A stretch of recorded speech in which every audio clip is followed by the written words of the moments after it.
السلام علیکم ورحمۃ اللہ وبرکاتہ۔ حمد و ثنا اور درود و سلام کے بعد انتہائی واجب الاحترام پیارے بزرگوں، دوستوں، بھائیوں، نگینہ ٹی وی سے سماعت فرمانے والے تمام احباب، آپ نے قرآن مجید فرقان حمید سورۃ البقرہ میں اللہ تبارک و تعالیٰ کا ایک فرمان جو آیت نمبر 183 اور 84 میں موجود ہے وہ آپ نے سماعت فرمایا ہے۔ اس میں اللہ تبارک و تعالیٰ رمضان المبارک کے روزوں کی فرضیت کا ذکر فرما رہا ہے، اور یہ ارشاد ہو رہا ہے کہ اے ایمان والو، تم پر روزے فرض کیے گئے ہیں جیسا کہ تم سے پہلی امتوں پر بھی فرض کیے گئے، تاکہ تم متقی بن جاؤ، تقوی اختیار کرو۔ تفسیر کبیر میں ہے کہ آدم علیہ السلام کی امت سے لے کر حضرت سیدنا عیسیٰ علیہ السلام تک روزے فرض تھے، اور ان کے لیے بعض قمری مہینے کی 13ویں، 14ویں، 15ویں کا روزہ فرض تھا، کسی کو یوم عاشور کا روزہ فرض تھا۔ یہود و نصارہ کے لیے 30 ایام کے روزے فرض تھے، جن کو انہوں نے اپنی مرضی سے بہار کے موسم میں مقرر کرنے کے لیے 10 روزے اضافہ کر کے اس کو بہار میں لے آئے، پھر بادشاہ کی بیماری کے لیے مزید 7 بڑھا دیے، پھر بیماری کے لیے 10 کر دیے، یعنی اپنی مرضی سے وہ روزوں کی ترتیب کو بدل رہے تھے۔ لیکن ہماری نبی اکرم صلی اللہ علیہ وسلم کی جو امت ہے، اس کے لیے حکم یہ ہے ایام معدودات، کہ گنتی کے دن ہے، انہیں پورا کرو۔ اللہ تعالیٰ نے ہر عبادت جو فرض کی ہے اس کے لیے کچھ چیزیں بھی ساتھ مخصوص کر دی، جیسے نماز ہے، جو فرض نماز ہے اس کے لیے اس کا وقت مقرر فرما دے، کتاب موقوتہ، مقررہ وقت، یعنی جو نماز کا وقت ہے اس کے بغیر ہم نماز نہیں پڑھ سکتے۔ اگر بعد میں پڑھیں گے تو قضا کریں گے، پہلے پڑھیں گے تو نماز ہوگی ہی نہیں۔ دن میں 5 مرتبہ فرض ہے۔ رسول اکرم صلی اللہ علیہ وسلم نے ظہر کی نماز آخری وقت میں جا کر پڑھی، یعنی 4 بجے عصر کا وقت شروع ہونا ہے تو 4 بجنے میں 10 منٹ پر نماز پڑھی۔ جب فارغ ہوئے تو 2 منٹ رہ چکے تھے وقت کے، اس 2 منٹ کے بعد عصر کا وقت شروع ہوا، آپ نے پہلے وقت میں عصر کی نماز ادا کر لی۔ یہ کیوں ہوا؟ کوئی بندہ سفر پر ہے، بار بار رک نہیں سکتا، اب وہ ایسا وقت کا تعین کرے کہ ظہر کی نماز آخری لمحہ میں ادا کرے، اور وہیں پر عصر کا وقت شروع کر کے عصر پڑھ لے۔ یہ قرآن و حدیث کے مطابق عمل ہے۔ یہ ممکن ہی نہیں ہے کہ ہمارے آقا صلی اللہ علیہ وسلم نے عام زندگی میں، یہ عام زندگی کے لفظ میں اس لیے بول رہا ہوں کہ ایک بات میں نے مزید سنانی ہے، عام زندگی میں کبھی بھی اپنی نماز کو وقت کے بعد یا اپنی نماز کو وقت سے پہلے ادا نہیں فرمایا۔ یہ ظہرین، مغربین جس کو مشہور کیا گیا ہے، وہ اپنے اپنے وقت میں آخری اور پہلے ڈبل وقت میں رک کے نماز پڑھی۔ اسی طرح سفر پر ہیں تو مغرب کی نماز پڑھنی ہے تو مغرب کا آخری وقت عشاء سے چند لمحے پہلے، 10 منٹ پہلے مغرب ادا کریں، اپنے وقت پر ادا ہو گئی، 2-4 منٹ انتظار کر کے عشاء کی نماز کا وقت شروع ہوا، نماز ادا کر لے۔ یہ ہے وقت کے اوپر اکٹھی ملا کے نمازیں پڑھنا۔ جو یہ کہتے ہیں کہ وقت سے پہلے پڑھ لیں یا آنے والی جو بعد میں بھی وقت آنا ہے اس کو پڑھ لیں یا اس کو بعد میں کر لیں، نہ وہ پہلی اگر بعد میں پڑھ رہے ہیں تو قضا پڑھ رہے ہیں، اگر آنے والی پہلے پڑھ رہے ہیں تو وہ نماز ہی نہیں ہوتی۔ ہاں ایک جگہ ہے، ایک جگہ، وہ جگہ کون سی ہے؟ جب یوم عرفات سے انسان نکلتا ہے اور مزدلفہ کی طرف جاتا ہے، وہاں صرف ان احباب کو جو وہاں موجود ہیں ان کے لیے صرف اس دن حکم ہے کہ اپنی مغرب کی نماز ادا نہیں کرنی، مزدلفہ میں جا کر عشاء کے وقت میں مغرب اور عشاء دونوں اکٹھی پڑھنی ہے۔ اس کے علاوہ کہیں بھی کوئی نماز وقت سے پہلے یا بعد میں پڑھنے کا کوئی حکم موجود نہیں ہے۔ پہلے پڑھیں گے تو نماز ادا نہیں ہوگی، بعد میں پڑھیں گے تو وہ قضا میں شامل ہوگی۔ اسی طرح حج ہے، فرض عبادت ہے، جب فرض ہو گیا اس کے بھی مخصوص دن اور مخصوص عمل ہے۔ انسان عمرے کے لیے جائے اور احرام باندھ کے مینا میں چلے جائے، احرام باندھ کے شیطان کو کنکریاں مار آئے، احرام باندھ کے جناب وہ عرفات کے میدان میں گئے، احرام باندھ کے وہ رات مزدلفہ میں گزار آئے، وہ ویسے ہی گزار آیا، حج نہیں ہوا۔ حج ذی القعدہ کے مخصوص جو 5 دن میں اللہ نے جو عمل بتائے ہیں ان کو انہی دنوں میں پورا کرنے سے حج ہوگا۔ بعد میں صفا مروہ کی صحیح، خانہ کعبہ کا طواف عمرے کی نیت سے کریں گے تو عمرے کا ثواب ہے، ویسے طواف کریں گے تو ویسے ثواب۔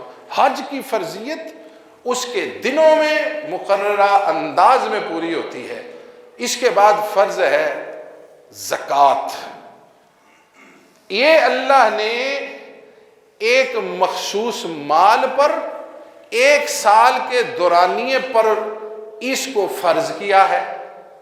اس کے لیے یہ وقت مقرر ہے کہ جس مال پر ایک سال گزرے اور وہ نصاب میں شامل ہو جائے اس کے اوپر زکوٰۃ دینی ہے۔ اس کے لیے آیت یہ دی ہے کہ پورے سال میں برابر برابر دیتے رہو، کٹھی آخری مہینے میں نہیں دے سکتے تو ہر مہینے میں پہلے دیتے رہو۔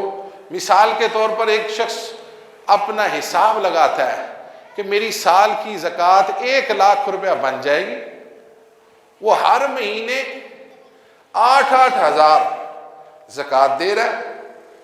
آخری مہینے میں اس نے دیکھا کہ میں نے 88,000 88,000 دے دی ہے، میری زکوٰۃ 96 بنی، 97 بنی، لاکھ بنی، 1,01,000 بنی، جتنی بنی اس میں سے 88,000 نکال کر باقی زکوٰۃ وہ دے سکتا ہے، کوئی حرج نہیں ہے، زکوٰۃ پوری ہو جائے گی۔ اسی طرح سارے سال کے بعد بھی حساب کر کے دے سکتے۔ اب روزے کی فرضیت آ گئی، اس میں بھی اللہ تعالیٰ نے واضح طور پر رمضان المبارک کا مہینہ فرض روزوں کے لیے مقرر فرما دیا، وہ اسی میں رکھنے ہیں۔ نہ یہ فرض روزے ہم کسی دوسرے عربی مہینے میں رکھ سکتے ہیں، اسلامی مہینے میں محرم، صفر، ربیع الاول، ربیع الثانی، جمادی الاول، جمادی الثانی، رجب، شعبان، شوال، ذی القعدہ، ذی الحج، کسی میں نہیں رکھ سکتے فرض۔ ہاں وہ جو آگے بات آئے گی، وہ جو فرض کسی وجہ سے چھوٹ گئے، بیماری کی وجہ سے، مسافر ہونے کی وجہ سے، قیدی ہونے کی وجہ سے، اس وجہ سے چھوٹ گئے، وہ پھر کسی بھی ایام میں پورا کر سکتے ہیں، لیکن رمضان کے مہینے میں ہی اصل رمضان کا روزہ رکھنا ہے۔ شروع میں اس کے بارے میں حکم تھا کہ ایک سحری سے دوسری سحری کھانی ہے، پھر افطاری کے بعد جتنی دیر تک جاگتے رہے کھانا کھا سکتے ہیں، سو گئے تو پھر کھانا نہیں کھا سکتے۔ پھر اس میں یہ بھی ایک پابندی تھی کہ جاگتے ہوئے اپنی بیوی کے پاس جا سکتے ہیں، سو گئے تو نہیں جا سکتے۔ جب صحابہ سے ایسے عمل سرزد ہو گئے تو انہوں نے نبی اکرم صلی اللہ علیہ وسلم کی بارگاہ میں جا کے اپنی بات عرض کی کہ حضور مجھ سے یہ عمل ہو گیا، یہ عمل ہو گیا۔ تو پھر اس کی ترتیب ایسی بنائی گئی کہ پھر فرما دیا گیا کہ اب سحری سے لے کر افطاری تک تمہارے اوپر روزے کی کیفیت ہے۔ رمضان پورا مہینہ ہی ہے، اجر و ثواب پورا مہینہ ہی ہے، ہر لمحے ہے، لیکن روزہ جس میں ہم نے حلال چیزیں بھی چھوڑ دینی ہے، اس کا وقت طلوع فجر یعنی سحری، وہ جس وقت فجر کا آغاز ہے اس سے پہلے، اور افطار کا وقت غروب آفتاب تک رکھ دیا کہ ان اوقات میں کوئی کام نہیں کرنا، کھانا پینا نہیں ہے، بیوی کے پاس نہیں جانا ہے، لوگ باتیں لڑائی جھگڑا سارا سال ہی منع ہے، لیکن اس میں زیادہ سختی سے حکم دیا گیا ہے کہ روزے کی حالت میں تو اس سے زیادہ بچو۔ تو یہ سحری سے افطاری تک کا وقت روزے کے لیے اللہ تعالیٰ نے رکھ دیا۔ ساتھ ہی رعایت دے دی، اگر کوئی مسافر ہے اور بیمار ہے تو اس کو اجازت ہے کہ وہ اتنا وقت دوسرے ایام میں پورا کر لے۔ مسافر ایسا جس کے روزے رکھنے کی وجہ سے مسائل کھڑے ہو جائے، اس کے اپنے لیے یا دوسروں کے لیے، جس کی احادیث میں کئی مثالیں ملتی ہیں کہ صحابہ جنہوں نے روزہ رکھا ہوا تھا سفر میں تو وہ بیچارے بالکل گرنے والے ہو گئے، تو جو دوسرے جن کا روزہ نہیں تھا انہوں نے پھر سارے کام کیے، تو نبی اکرم صلی اللہ علیہ وسلم نے فرمایا آج کا سارا ثواب وہ لے گئے جن کے روزے نہیں تھے۔ اور اسی طرح آپ نے فرمایا کہ یہ روزہ رکھ کر اتنی پریشانی کرنے کی ضرورت نہیں ہے۔ تو اس کا عام انداز میں یہ معنی ہے کہ اگر آپ کی بھوک برداشت نہیں ہوتی سفر کے دوران تو پھر روزہ چھوڑنے کی اجازت ہے۔ اور سفر کیا ہے؟ سفر ہے 57.5 میل، 92 کلومیٹر۔ تو آج کل یہ 92 کلومیٹر آرام دہ سواری پر 1-1.5 گھنٹے میں پورا ہو جاتا ہے۔ اگر وہ سواری جو آپ کو بھرے پیٹ سے پہنچا دیتی ہے، آپ روزہ رکھ لیتے ہیں تو وہ بہتر ہے، نہیں رکھتے تو آپ کے اوپر کوئی اس کا جرمانہ نہیں ہے، لیکن اس کی ادائیگی ضروری ہے۔ اسی طرح بیماری اچانک آ گئی، اچانک بیماری آ گئی، اس میں روزے نہیں رکھے 1 2 3 4 5، اب اس کے بعد صحت بحال ہو گئی، روزے رکھنے شروع کر دیے۔ اب یہ 5 جو ہیں باقی ایام میں پورے کرنے ہیں۔ اسی طرح اللہ تبارک و تعالیٰ نے آگے بھی یہ بات ارشاد فرمائی کہ اگر کوئی ایسا ہے کہ جس کے پاس طاقت نہیں ہے، وَعَلَى الَّذِينَ يُطِيقُونَهُ فِدْيَةُ طَعَامُ مِسْكِينٍ، جو اب طاقت نہیں رکھتا، بوڑھا ہو گیا ہے، ایسا بیمار ہو گیا کہ اب اس کی بہتری کی توقع نہیں ہے۔ بعض اوقات انسان دیکھتا ہے نوجوان وہ کہ روزہ نہیں رکھا ہوا، تو شک و شبہات میں نہیں پڑنا چاہیے، یا تو اچھا گمان رکھنا چاہیے کہ اس کا کوئی عذر ہوگا، یا اسے پوچھ لینا چاہیے۔ وہ پھر بیچارہ کہتا ہے جی شوگر بڑی تیز ہے، بھوکا نہیں رہ سکتا، گر جاتا ہوں، کھانا پڑتا ہے میٹھا، یہ کوئی چیز لینی پڑتی، دوائی لینی پڑتی ہے۔ اس کے لیے اللہ نے یہ آسانی کی ہے، فدیۃ طعام مسکین، ایک مسکین کو ایک روزے کے بدلے 2 وقت کا کھانا کھلاؤ، اور ساتھ فرما دیں اس میں زیادہ کرو گے تو تمہارے لیے بہتر ہے۔ بیمار دائمی بیمار ہے، جوان ہو، بوڑھا، اور بوڑھا ضعیف جس کو بھوک برداشت نہیں ہو سکتی، ان کے لیے اللہ تعالیٰ نے رعایت دی کہ یہ ایک روزے کے بدلے 2 وقت کا کھانا مسکین کو دیں، اللہ تعالیٰ ان کے لیے آسانی فرمائے گا۔ اسی طرح خواتین، ان کے لیے کیا حکم ہے؟ جب وہ ایام میں ہیں، حیض کے دن، وہ روزہ نہیں رکھ سکتی، رکھ ہی نہیں سکتی۔ اگر آخری منٹ میں روزہ افطار نہیں ہوا، ایام شروع ہو گئے، وہ روزہ ختم ہے، کاؤنٹ نہیں ہوگا۔ اب وہ چاہے کہے میرے میں طاقت ہے، میں رکھ سکتی ہوں، اس کو حکم ہے تم ناپاکی میں آ گئی ہو، اب نہ نماز پڑھنی ہے نہ روزہ رکھنا ہے۔ یہ ایام میں پابندی ہے، یاد رکھیے گا، کیونکہ اسی عورت کو کچھ رعایت اور ہے۔ کون سی؟ اگر یہ حاملہ ہے، اب یہ روزہ چھوڑنا چاہے چھوڑ سکتی ہے، رکھنا چاہے رکھ سکتی ہے، حاملہ۔ پھر دوبارہ بچہ ہو گیا، ان ایام میں بھی یہ نہیں رکھ سکتی جب تک پاکی نہیں ہے، چاہے کہے میرے میں طاقت ہے یا نہیں ہے، نہیں رکھ سکتی۔ پھر اس کا وہ دن گزر گئے، پاک صاف ہو گئی، اب پھر روزے آ گئے۔ کسی عورت کے ایسے دنوں میں روزے آئے کہ وہ چھلا پورا کر چکی تھی لیکن اب وہ دودھ پلاتی ہے، اس کو بھی رعایت ہے، اگر وہ چاہے تو روزہ چھوڑ سکتی ہے، اگر دودھ پلانے کے ساتھ روزہ رکھنا چاہتی ہے تو روزہ رکھ سکتی ہے، اس کے روزے کو کچھ نہیں ہوگا، اس کو پورا کرنا ہے۔ لیکن حیض میں جب آ گئی ہے اب وہ روزہ طاقت کے باوجود بھی نہیں رکھ سکتی، لیکن اس کو لوٹانا ہے، اس کو لوٹانا یعنی دوسرے ایام میں پورا کرنا ہے۔